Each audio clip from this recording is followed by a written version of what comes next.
Nessa aula, pretendemos identificar algumas características de uma função por meio de sua representação gráfica. Bom, vamos relembrar aqui rapidamente a definição de função. Uma função de A em B é uma relação entre esses conjuntos A e B, tal que cada elemento do conjunto A está associado a um único elemento do conjunto B. Então, para falar em função, eu tenho que ter três coisas. Tem que ter o conjunto A, o conjunto B e uma maneira de relacionar os elementos do conjunto A aos elementos do conjunto B, segundo essa definição. Cada elemento de A está associado a um único elemento de B. Esse exemplo foi apresentado na primeira aula. Se você não assistiu essa aula, eu vou colocar o link aqui na descrição do vídeo. Nós pegamos dois conjuntos A e B. O A tem como elementos o 0, 1 e o 2. O B tem como elementos o 2, o 5, o 7, o 8 e o 9. E uma função f de A em B dada por f de x igual a 3x mais 2. Ou seja, cada elemento x do conjunto A está relacionado, está associado a um elemento do conjunto B, dado por meio daquela expressão, 3x mais 2. Então, nós calculamos as imagens de 0, 1 e 2, os resultados foram 2, 5 e 8, e representamos graficamente essa situação por meio do diagrama de flechas, conforme você pode ver na figura. Nessa aula, eu vou propor uma outra maneira de representar graficamente essa situação. Se o 0 está associado ao 2 por meio da função f, então eu vou formar o par ordenado 0, 2 e vou representá-lo no plano cartesiano, aquele ponto verdinho de coordenadas 0 e 2 que você identifica ali. De maneira análoga, se o 1 está associado ao 5, eu vou formar o par ordenado 1, 5 e vou representá-lo graficamente no plano cartesiano, aquele ponto de coordenadas 1 e 5. Se o 2 está associado ao 8, eu formo o par ordenado 2 e 8 e marco o ponto de coordenadas 2 e 8 no plano cartesiano. Então, o plano cartesiano também é uma forma de representarmos graficamente funções. Antes da gente prosseguir nessa aula, é importante que a gente relembre algumas coisas importantes sobre o plano cartesiano. O sistema cartesiano de representação de pontos do plano, ele é baseado na seguinte ideia. Eu vou tomar duas retas perpendiculares, vou transformar essas retas em retas numéricas, de modo que o ponto de interseção entre elas está associado ao zero em cada uma delas. Nessa reta horizontal eu vou colocar os números positivos para a direita e os negativos para a esquerda. Na reta vertical, eu vou colocar os números positivos para cima e os negativos para baixo. Dessa maneira, a posição de qualquer ponto no plano fica perfeitamente definida por meio de dois números. Um obtido no eixo horizontal, outro obtido no eixo vertical. Eu faço a projeção ortogonal desse ponto sobre o eixo horizontal e eu vou encontrar um número, tá? Que vai ser chamado de abscissa do ponto A. Tá? Eu projeto esse ponto A sobre o eixo vertical, encontro um número que vai ser chamado de ordenada do ponto A. Tá? Então, o eixo horizontal vai ser o eixo das abscissas, o eixo vertical vai ser o eixo das ordenadas. Tá? E aí, como essas duas retas perpendiculares dividem o plano em 4 regiões, cada uma delas serão designadas de quadrantes. Tá? O primeiro quadrante é formado por pontos cuja coordenada x e a coordenada y são maiores ou iguais a zero. O segundo quadrante é formado por pontos que têm coordenada x menor ou igual a zero e coordenada y maior ou igual a zero. O terceiro quadrante tem pontos cuja coordenada x é menor ou igual a zero e a coordenada y também é menor ou igual a zero. O quarto quadrante é formado por pontos que têm coordenada x maior ou igual a zero e coordenada y menor ou igual a zero. Um ponto ele vai estar sobre o eixo x, sobre o eixo das abscissas, se a sua coordenada y for zero, e esse ponto vai estar sobre o eixo y, se a sua coordenada x for igual a zero. Eu escolhi aqui como exemplo alguns pontos e representei graficamente aqui no plano cartesiano para que possam ver como o sistema me ajuda a localizar esses pontos. O ponto A, por exemplo, tem coordenadas 2 e 3. Então, eu procuro o número 2 no eixo x, procuro o número 3 no eixo y, e com isso eu localizo o ponto A. O ponto B tem coordenadas menos 3 e 1.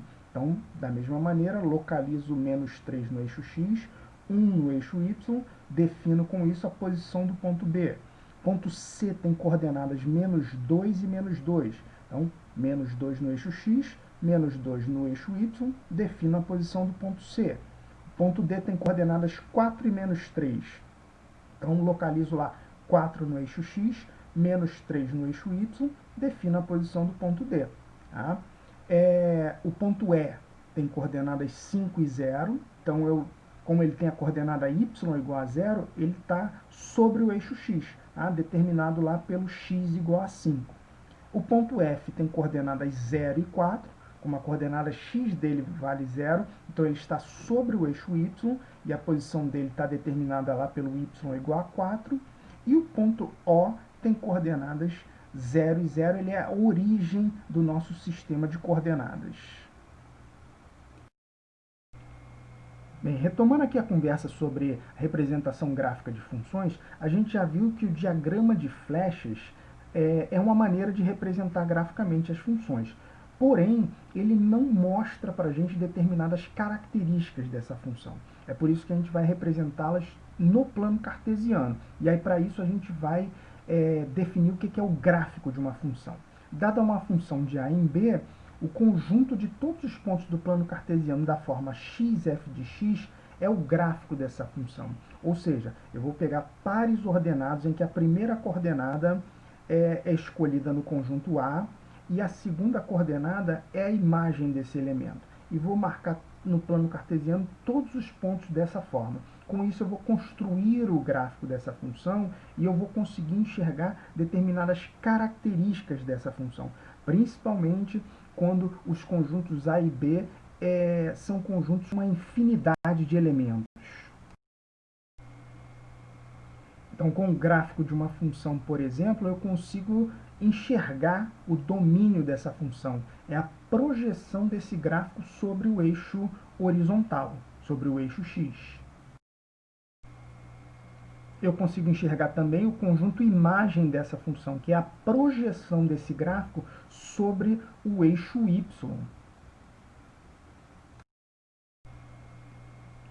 Tem um elemento importante associado a uma função, que é o seu zero ou raiz. Então a definição está aí na tela. Ó. Um elemento x do domínio de uma função f de a em b é um zero ou raiz dessa função se f de x é igual a zero. Ou seja, é o elemento do domínio cuja imagem é zero.